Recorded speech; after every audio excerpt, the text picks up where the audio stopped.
हिमालय का इशारा 2026 का सबसे बड़ा रहस्य, उत्तराखंड की कुंडली में क्या लिखा है। नमस्कार, मैं हूं शेखर त्रिपाठी और आप देख रहे हैं अखंड मंथन। आज हम बात करेंगे एक ऐसी भविष्यवाणी की जिसे सुनकर आपकी आत्मा तक कांप जाए।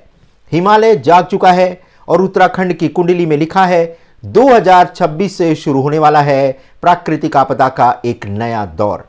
क्या यह प्रकृति की चेतावनी है? क्या विज्ञान भी यही बात कह रहा है? अगले 10 मिनट में हम सब कुछ खोलने वाले हैं, परत दर परत उत्तराखंड का भविष्य, उत्तराखंड की जन्म कुंडली का रहस्य। जी हां, उत्तराखंड बना था 9 नवंबर 2000 को, सुबह सुबह जब सूर्य वृश्चिक राशि में था और चंद्रमा उत्तर दिशा में हिमालय की ओर। ज्योतिष कहता है जब सूर्य जल तत्व राशि में और चंद्र उत्तर में स्थित होता है तो वो क्षेत्र में उथल पुथल और प्राकृतिक आपदा से गुजरता है। यानी ये भूमि शांत रहने वाली नहीं है, ये स्वयं समय समय पर बोलती रहेगी। और क्या आपको पता है, उसी दिन से इस राज्य का ग्रह संयोग ऐसा बना कि हर छठे साल यहां कोई ना कोई बड़ी प्राकृतिक हलचल दर्ज हुई है। चलिए अब बताते हैं साइंस का सच। साइंस क्या कहता है, विज्ञान जो कह रहा है, चलिए उसको ज्योतिष से मिला करके देखते हैं। हिमालय अभी हर साल औसतन 5 मिलीमीटर ऊपर उठ रहा है। धरती के नीचे टेक्टोनिक प्लेटें टकरा रही हैं। यही कारण है कि पिछले 5 सालों में उत्तराखंड और हिमाचल में 100 से ज्यादा बड़े भूस्खलन हुए हैं। ग्लेशियर तेजी से पिघल रहे हैं। वैज्ञानिकों का कहना है कि अगर यही रफ्तार रही तो 2030 तक गंगा यमुना का जल स्तर भी विनाशकारी रूप में बदल सकता है।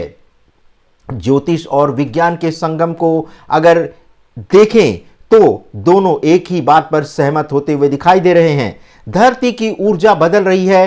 कुंडली में शनि उत्तर दिशा में है जो चेतावनी देता है परिश्रम, अनुशासन और संतुलन अगर नहीं रखा तो परिणाम भयंकर होने वाला है। और विज्ञान कहता है कि अगर हमने हिमालय की ढलानों को यूं ही काटा तो अगले 10 साल में भूस्खलन 3 गुना तक बढ़ सकते हैं और 3 गुना तक बढ़ जाएगी जान माल के नुकसान की आशंका।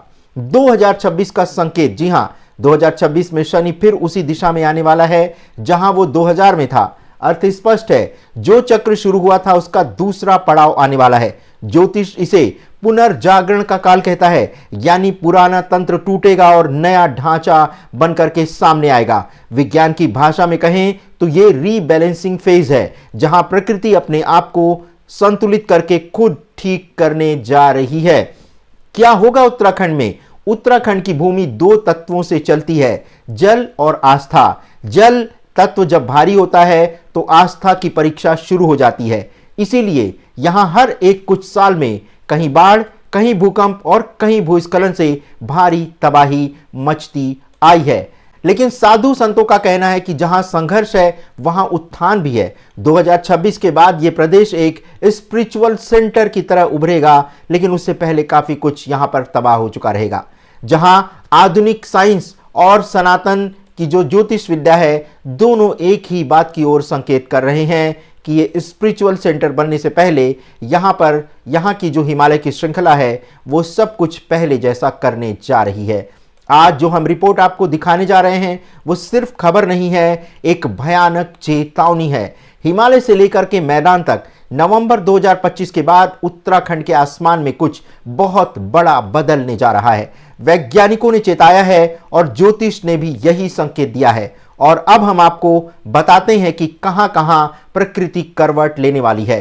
देहरादून, जी हां, दून घाटी पर तनाव। देहरादून और आसपास की दून घाटी, जहां पहाड़ों की तलहटी में बसी ये सुंदर सी धरती दिखती है शांत, और वहीं जमीन के नीचे एक और दुनिया खोल रही है। वैज्ञानिकों की ताजा रिपोर्ट कहती है कि टनकपुर से देहरादून तक करीब 250 किलोमीटर लंबा इलाका ये जो है टेक्टोनिक स्ट्रेस की चपेट में है। मतलब सीधा है, धरती के अंदर दबाव बढ़ रहा है। अगर यह तनाव टूटा तो नवंबर 2025 के बाद कभी भी एक बड़ा झटका, एक बड़ी तबाही ला सकता है। एक ऐसा झटका जो लोगों को याद दिलाएगा कि हिमालय अभी भी जिंदा है। अब बात करते हैं रुद्रप्रयाग की। पहाड़ जो फिसल सकते हैं, अब चलते हैं रुद्रप्रयाग की ओर, वो जिला जो केदारनाथ के रास्ते पर पड़ता है। आईआईटी की रिपोर्ट कहती है रुद्रप्रयाग आज उत्तराखंड का सबसे संवेदनशील जिला है। यहां जमीन सिर्फ हिलती नहीं, फिसलती भी है। भूकंप के झटके यहां सीधे भूस्खलन में बदल सकते हैं, यानी बारिश के बाद जैसे ही ठंड शुरू होती है मिट्टी और चट्टानें कमजोर होंगी। तो नवंबर के बाद अगर आपको कभी जमीन खिसकती दिखे तो समझ लीजिए पहाड़ अब जवाब देने लगा है। चमोली, पिथौरागढ़ और उत्तरकाशी, जी हां, ग्लेशियरों का खतरा का ये तीसरा इलाका है। ऊपरी हिमालय, चमोली, पिथौरागढ़ और उत्तरकाशी, यहां खतरा आसमान से नहीं बर्फ से है। ग्लेशियर पीछे जा रहे हैं और झीलें नई बन रही हैं। विशेषज्ञों ने केदारताल और नंदा देवी के आसपास दर्जनों झीलों को संवेदनशील बताया है। अगर इनमें से कोई झील फटी तो कुछ घंटों में यह पूरा कस्बा बह सकता है। ठंड के मौसम में जब तापमान गिरता है और बर्फ जमने गलने का चक्र तेज होता है तो नवंबर के बाद इसी वजह से ग्लेशियर झील फटने की घटनाएं सबसे ज्यादा संभव दिखाई दे रही हैं।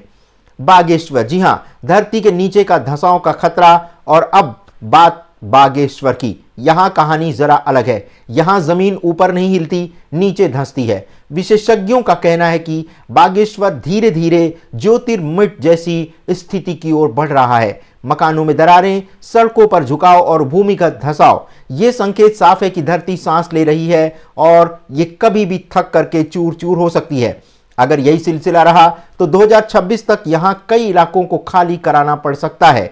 और नवंबर के बाद का क्या संकेत है? क्या ये भविष्यवाणियां सिर्फ डराने के लिए हैं? जी नहीं, ये चेताने के लिए हैं, क्योंकि हर ज्योतिष संकेत, हर वैज्ञानिक रिपोर्ट एक ही बात कह रही है, प्रकृति अब अपनी मरम्मत खुद करने जा रही है।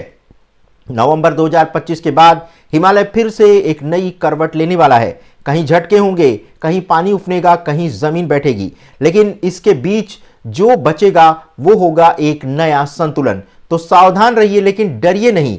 और अब हम आपको डेट वाइज बताते हैं कि उत्तराखंड में कब कब कौन कौन सी आपदा आने वाली है। उत्तराखंड में 2026 के साथ साथ आपको ये भी चेतावनी दे दें कि ये सिलसिला जो विनाश का है ये नवंबर 2025 के बाद शुरू होने वाला है।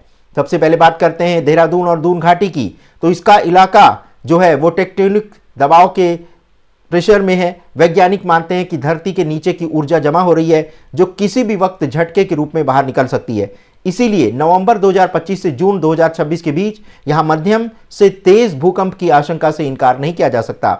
रुद्रप्रयाग जिला जो केदारनाथ मार्ग का प्रमुख हिस्सा है, भूस्खलन के लिहाज से सबसे अधिक संवेदनशील माना गया है। मॉनसून के बाद जब मिट्टी कमजोर हो जाएगी तब हल्का सा कंपन भी बड़ी फिसलन में यहां बदल सकता है। इसीलिए जुलाई 2026 से दिसंबर 2026 के बीच इस क्षेत्र में भूस्खलन या भूकंप से प्रेरित स्लाइडिंग की घटनाएं बढ़ सकती हैं। अब बात करते हैं ऊपरी हिमालय की, यानी कि चमोली, पिथौरागढ़ और उत्तरकाशी की। यहां का सबसे बड़ा खतरा है ग्लेशियरों से बनी झील। तापमान में उतार चढ़ाव से ये झीलें कभी भी फट सकती हैं और नीचे बसे इलाकों को बड़ी तबाही में डुबा सकती हैं। विशेषज्ञों के अनुसार नवंबर 2025 से अप्रैल 2026 का समय इन ग्लेशियर झीलों के लिए सबसे नाजुक रहने वाला है। और आखिर में बागेश्वर जिला, जहां जमीन धीरे धीरे धंस रही है, सड़कों पर दरारें और मकानों में झुकाव पहले ही दिखने लगे हैं। ये वही स्थिति है जो कुछ समय पहले जोशीमठ में देखी गई थी। भू विशेषज्ञों के अनुसार जनवरी 2026 से जून 2026 तक ये धंसाव और भी तेज हो सकता है। तो दर्शकों, ये था हमारा उत्तराखंड को लेकर के आज का हमारा ये भविष्यवाणी स्पेशल, क्योंकि आज ही उत्तराखंड की स्थापना हुई है और उत्तराखंड की कुंडली को देख करके जो हमें चेतावनी मिली है वो हमने आपके समक्ष रख दी है। ये मत समझिएगा कि ये कार्यक्रम आपको डराने के लिए है, क्योंकि चेतावनी ही सुरक्षा की पहली सीढ़ी है। तो आज के एपिसोड में कालचक्र में आज बस इतना ही। कल मिलते हैं एक नए अंक के साथ। लेकिन यदि आपको हमारे चैनल का कंटेंट अच्छा लग रहा है तो इसे लाइक, शेयर और सब्सक्राइब करना मत भूलिएगा। अपने दर्शकों की भारी मांग पर हमने बहुत न्यूनतम शुल्क में आपकी कुंडली को देखना आरंभ कर दिया है। इसलिए अगर आपको ऐसा लगता है कि आपके जीवन में कोई ऐसी समस्या है जिसका समाधान आपको कहीं और से नहीं मिल रहा है और आपको लगता है कि अब आपको ज्योतिष का सहारा लेना चाहिए, तो आप ले सकते हैं। बहुत ही न्यूनतम शुल्क में हमने आपकी कुंडली देखने का कार्यक्रम आरंभ कर दिया है। और ऐसा हमें करना पड़ा दर्शकों की भारी मांग पर, क्योंकि जब भी हम अपने चैनल पर आने वाले किसी भी ज्योतिष को कहते थे कि वो उनसे संपर्क करें तो उन ज्योतिषाचार्यों की फीस इतनी ज़्यादा रहती थी कि वो उसे अफोर्ड नहीं कर पाते थे और कई बार उन्हें उनसे कोई लाभ भी नहीं मिलता था, अच्छा खासा पैसा भी उनका खर्च हो जाता था। यही कारण रहा कि अब आपकी ज्योतिष संबंधी उत्सुकता को बहुत ही न्यूनतम शुल्क में हमने आपका समाधान करना आरंभ किया है। पहले हमने ये कार्यक्रम निःशुल्क चलाया था, लेकिन कुछ ऐसे दर्शक रहे हैं जो धन्यवाद प्रेषित करना तक नहीं जानते। तो ऐसी स्थिति में हमें लगता है कि हम अपना समय नष्ट कर रहे हैं, इसलिए अब हमने उस समय की कीमत रखी है जो समय की कीमत होती है। और फिर भी अगर आप अन्य ज्योतिषाचार्यों के मुकाबले देखेंगे तो ये बहुत न्यूनतम शुल्क है। आपको इससे कम शुल्क में अगर कोई कहीं पर ज्योतिष संबंधी परामर्श मिले तो आप ले सकते हैं। फिलहाल ये जो सुविधा है ये अखंड मंथन के दर्शकों के लिए है। तो यदि आपको लगता है अति आवश्यक हो तभी आप संपर्क करें, अन्यथा अपने कर्म को सुधारें, आपका भविष्य स्वयं सुधर जाएगा। तो बने रहे हमारे साथ, देखते रहें अखंड मंथन, समय से पूर्व समय की जानकारी प्राप्त करने के लिए। और एक बार पुनः हम आपसे अनुरोध करेंगे कि आप ज़्यादा से ज़्यादा चैनल को लाइक, शेयर और सब्सक्राइब करें ताकि हमारा उत्साहवर्धन हो और हम आपके सामने नए से नए कंटेंट देना आरंभ करें। धन्यवाद, नमस्कार।